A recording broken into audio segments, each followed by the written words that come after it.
Բարևձեզ, ուզում եմ հիշեցնել, որ այսօր մենք քննարկում ենք Պաշտպանության և անվտանգության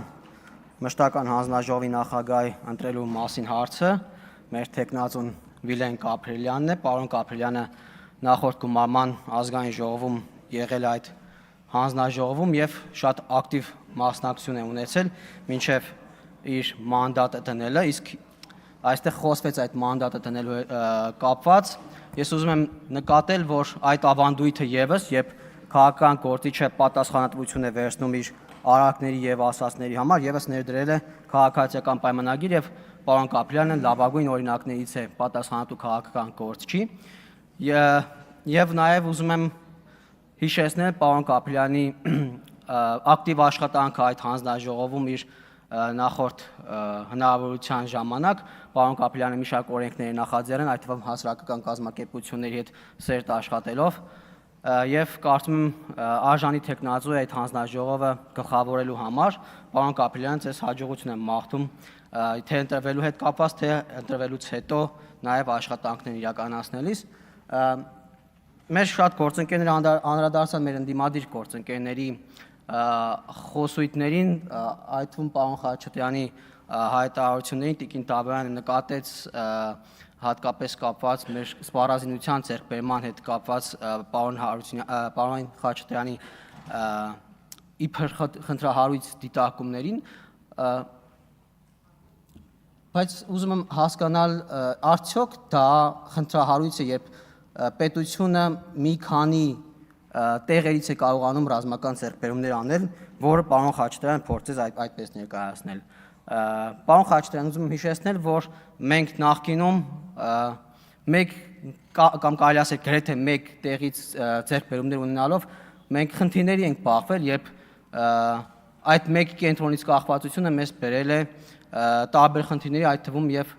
պատերազմի ժամանակ։ Հիմա դուք փորձում եք նսեմացնել Հայաստանի Հանրապետության բանակի ձեռքբերումները, որոնք այս տարիների ընթացքում եւ ընդհանրապես բարեփոխումները, որոնք այս տարիների ընթացքում տեղի են ունեցել, եւ փորձում եք հնդկական զենքը ներկայացնել արևմտյան սպառազինության հետ չխոսող, բայց պարոն Խաչատրյան, ուզում եմ ձեզ հիշեցնել, որ Հնդկաստանից ձեռքբերվող եւ այլ տեղերից ձեռքբերվող զենքը ևս նատոյական ստանդարտներով է, եւ մենք այո, պարոն Խաչատրյան, որքան էլ կներեք արտադրության համար, որքան էլ որոշ շրջանակները մղկտոցին, մենք կառուցում ենք նատոյական ստանդարտներով բանակ։ Ասում եք, որ գլխավոր շտաբի պետը հետքի պարոն Գեղամանուկյանն է ասում է հետքի հանդեսի հրապարակումից հետո շտապեց առաջնագիծ, բա պետքա շտապ էր, պարոն Մանուկյան։ Մենք այն քաղաքական թիմն ենք, մենք այն պատասխանատու թիմն ենք, որը խնդիրների հետևից գնում է ու արձագանքում է այդ խնդիրներին, չի ծածկատեմփոց անում, որը արվում էր նախկինում։ Կամ սուերին անդրադարձ եղավ, հիմա էլ ասում եք, որ հիմա էլ ցանկացած առիթով, երբ Ադրբեջանը ձեռքբերումներ է կատարում, այդ թվում եւ կործանիչ ավիացիայի ոլորտում, ներկայացնում եք դա որպես անհամաչափ Հայաստանի ձեռքբերումների հետ, բայց միաժամանակ քննադատում եք սուերի ձեռքբերումը։ Հնարավոր չի մի թեմայի շուրջ, արգելի գործընկերներ, քննադատեք թե ան, թե բեն։ Ընդ որում դա ձեր գործելավորությունն է դարձել արդեն ոչ միայն բանակի հետ կապված, այլ ընդհանրապես քաղաքականության մեջ ևս, երբ դուք գալիս եք, այն նույն մարդը գալիս է մեզ քննադատում է թե ան անելու համար, թե ան չանելու համար։ Հնարավոր չի նույն հարցի շուրջ տարբեր մեկնաբանություններով նույն մարդը քննադատական ելույթ հնչեցնի, այդ թվում օրինակ սուերի ձեռքբերման հետ կապված։ Ինչ վերաբերում է այս խմբակցությանը, որը գալիս է եւ չի ներողություն խնդրում Էդգար Ղազարյանի արտահայտությունների համար, ես հարգելի գործընկերներ, կոչով ուզում եմ դիմել մեր խմբակցությանը, մեր ֆրակցիային։ Ես կարծում եմ, որ ուժեղ Հայաստանին այլևս չպետք է տարանջատել Էդգար Ղազարյանից եւ չպետք է մենք կենտրոնանանք Էդգար Ղազարյանի անձի շուրջ, ընդհանրապես մենք պետք է ուղղակի հասկանանք, որ քանի դեռ խմբակցությունը ներողություն չի խնդրել իր падգամավորի խոսքի համար, ինքը պատասխանատու է այդ խոսքի համար եւ ինքը ևս հանդիսանում է զինվորների մահ ցանկացող խմբակցություն, ոչ թե անհատներ, ոչ թե падգամավորներ, այլ զինվորների մահը ցանկացող խմբակցություն է։ Եվ վերջում ուզում եմ ներկայացնել նաև մեր բարեփոխումները, որոշակի բարեփոխումները, որոնք կատարվել են մեր բանակում, ինչքան էլ փորձեք դուք մեր հասարակության աչքերում նսեմացնել մեր ձեռքբերումները, որոնք այս տարիների ընթացքում արվել են, ուզում եմ ասել մեր սիրելի քաղաքացիներին, որ այս տարիների ընթացքում մենք ամրաշինական կառույցներ ենք կառուցել գրեթե սահմանի ողջ երկայնքով, դրանք տասնյակների են հասնում, որոնցից հետո մեր ազգաբնակչությունը այդ սահմանամերձ շրջաններում անվտանգության զգացողությունը վերականգնվել է մարդկանց մոտ, այդ մարդիկ այդ սահմանամերձ բնակավայրերում բնակարաններ են, տներ են կառուցել, այդ թվում նաև պետության աջակցությամբ 16 միլիոն դրամի ծրագրի շրջանակներում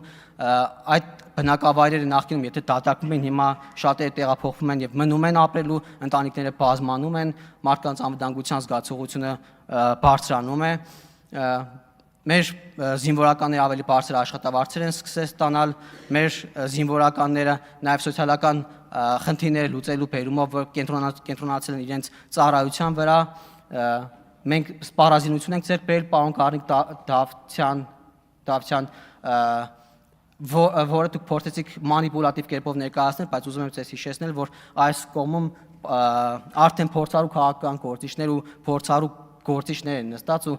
նաև մեր քաղաքացիներն այս վերջին 8 տարիների ընթացքում բազմաթիվ այդպիսի մանիպուլյացիաների ականատես են եղել եւ իրենք էլ են թրծվել, դժվար է մեր քաղաքացիներին մանիպուլացնել, պարոն Դավթյան, դուք փորձեցիք ներկայացնել մեր բանակի ձեռքբերումները,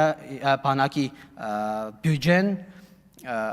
համեմատելով ընդամենը վերջին 1 տարվա մեր բյուջեն նախորդ տարվա հետ համեմատած, բայց ուզում եմ ձեզ հիշեցնել, որ 2018 թվականի համեմատ 3-ից ավելի անգամ ավելացել է մեր բանակի բյուջեն։ Էլ չեմ ասում նաև մեր տեղական ռազմաարդյունաբերությունը, թե քանի 100 միլիոն դոլարի, շուրջ 400 միլիոն դոլարի 3 տարիների ընթացքում մենք ուղղել ենք տեղական ռազմաարդյունաբերությանը, մենք տեղական զենքեր ենք արտադրում, ոչ միայն ԱԹՍ-ներ, անընդհատ ԱԹՍ-ների մասին խոսվում է տեղական արտադրության, բայց ոչ միայն ԱԹՍ-ներ, նաև թույլ տվեք ասել ավելի խոշոր դրամաչափի զենքեր ենք արտադրում,